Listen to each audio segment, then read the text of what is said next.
Boker Tov, les Koulam, bonjour à toutes et à tous. Bienvenue à notre rendez-vous quotidien d'étude du Chitat du jour. Aujourd'hui, nous sommes le 18e jour du Homer et nous sommes le Yom Sheni, deuxième jour de la semaine des Parashiot Acharemot Kedoshim, 3 Iyar 5786.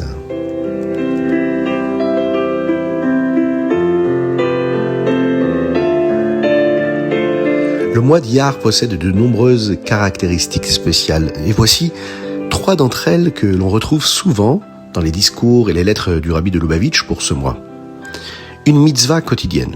Chaque jour du mois entier comporte une mitzvah, celle de Sfirat HaOmer, le décompte du Homer.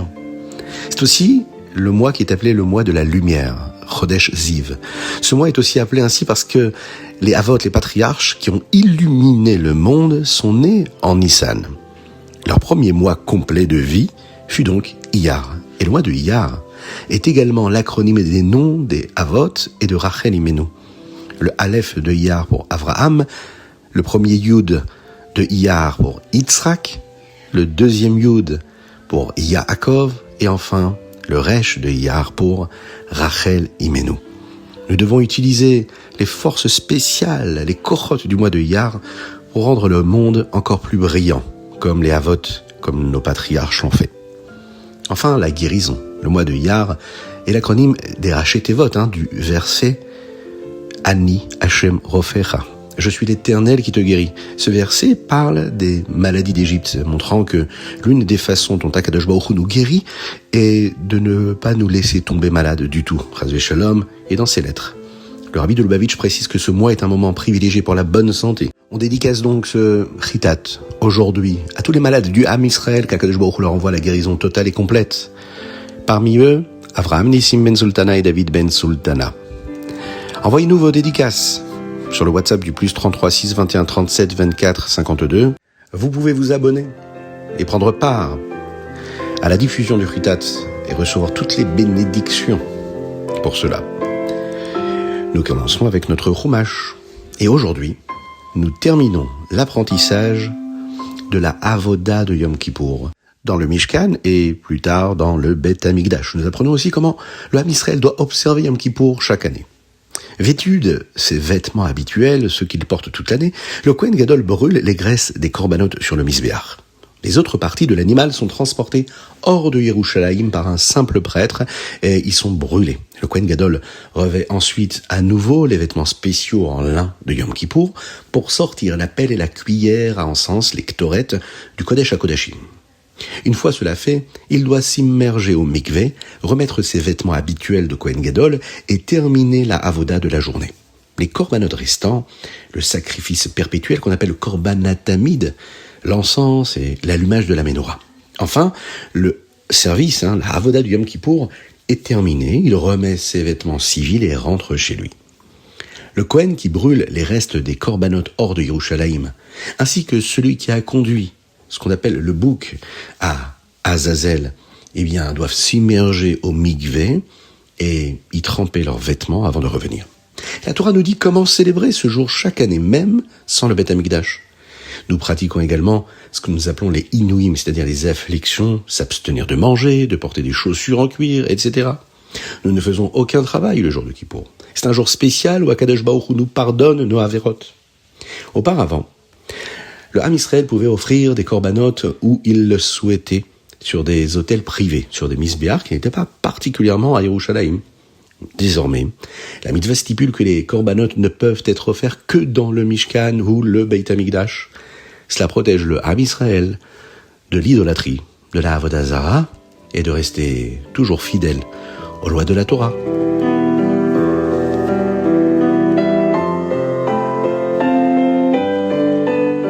Teilim.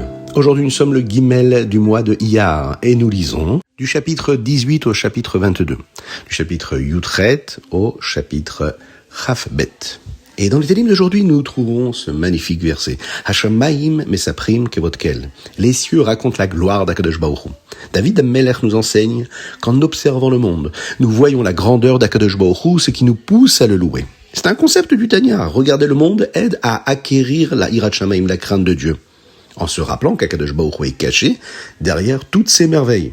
Historiquement, nous l'avons vu à travers le Ham Israël lorsqu'il vivait parmi les nations du monde. On sait que le gouvernement russe avait imposé à un moment donné une nouvelle règle aux Juifs. Ils devaient porter une casquette avec une visière. Le rabbi Shlomo Zalman expliqua qu'il s'agissait d'un décret, d'une xéra du tsar qui visait à affaiblir la hirat shamayim des Juifs.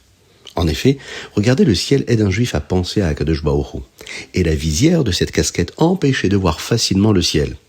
En attendant cela, Rabbi Hillel Paritcher décida d'ignorer la règle et de ne jamais porter de casquette, quoi qu'il arrive.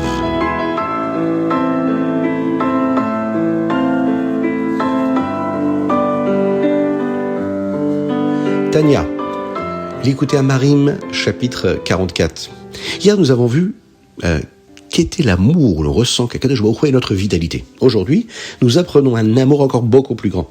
Celui où l'on ne pense plus à soi-même, mais uniquement à ce que l'on peut faire pour Akadosh Baruch Hu. C'est l'amour qu'un enfant ressent pour ses parents, prêt à agir pour eux sans aucune pensée pour lui-même. Le Zohar décrit cela comme le niveau d'amour de Moshe Rabbeinu. Chaque juif a le même père, Akadosh Baruch Hu. Ve'av echad lekulana.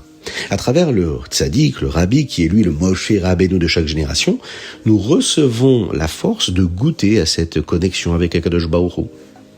Il y a cet amour également qui est caché, mais nous pouvons réveiller cet amour en nous parlant du fait qu'Akadosh Baruch Hu est notre véritable Père. L'habitude a un pouvoir spécial.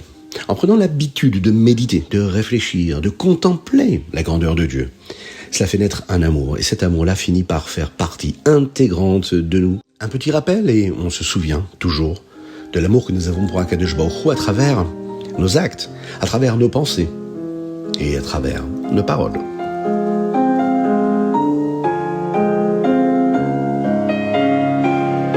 Ayom Yom 3 Iyar, 18e jour de Homer, Havdalah. Après le coucher du soleil le samedi après-midi, si l'on n'est pas déjà au milieu d'un repas, on ne doit même pas boire d'eau avant d'avoir entendu la Havdalah, c'est-à-dire après la Shkia. Nos actions, le Hayom Yom nous dit, dépendent de nos traits de caractère. Mais ce n'est pas la mida elle-même qui est bonne ou mauvaise, c'est l'intention derrière la mida. Et là on voit quelque chose de magnifique. Nous avons tous des traits de caractère différents. Nous avons des vertus plus présentes chez l'un ou chez l'une ou chez l'autre, et on pourrait penser qu'elles sont parfois négatives. En réalité, le Hayom Yom nous rappelle, il n'y a aucun trait de caractère négatif, il y a juste la façon de l'aborder et l'intention qu'il y a derrière ce trait de caractère. Une mida issue du bitoul, c'est-à-dire de l'effacement de soi pour Akadosh Baruch Hu est bonne. Une mida qui est issue de ce que nous appelons la yishut, c'est-à-dire l'ego, l'intérêt personnel, est mauvaise. Par exemple, la zrizout, la rapidité. La rapidité, le fait de courir pour ses désirs, c'est quelque chose de négatif. Et pourtant, la zrizout, c'est une très belle vertu lorsqu'elle est utilisée pour courir, pour faire une mitzvah, et de le faire avec empressement, avec engouement, avec joie véritable. Voici les 7 leçons de Rabbi Zoussia d'Anipoli, Reb Zouché, qu'il avait apprises d'un voleur. Un voleur possède des traits que nous pouvons utiliser pour la Gdusha. Le secret, il s'assure toujours que personne ne sait ce qu'il fait. Le courage, il est prêt à faire des choses dangereuses et pour accomplir ce qu'il a à accomplir. Le souci du détail, il sait que chaque petite chose est importante. Le travail acharné, il est prêt à tout pour accomplir sa tâche. La rapidité, il agit vite. L'optimisme, il espère toujours réussir. Et puis la persévérance, il essaye encore et encore. Alors, chacun d'entre nous, on peut réfléchir et se poser cette question-là. Comment nous, à travers tous ces critères-là, toutes ces qualités qu'un voleur peut utiliser, comment nous pouvons utiliser ces traits-là pour être un meilleur juif et s'enrichir réellement de nos beaux traits de caractère bien intentionnés.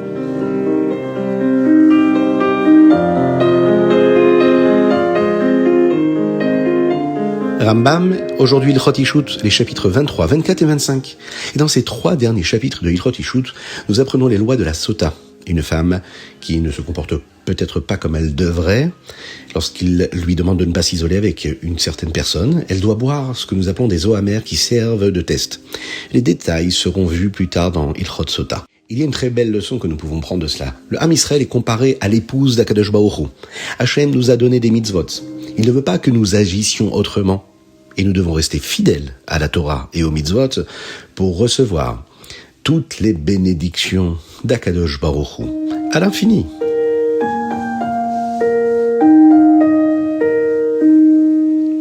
C'était le Chitat du jour. J'espère que vous avez passé un bon moment.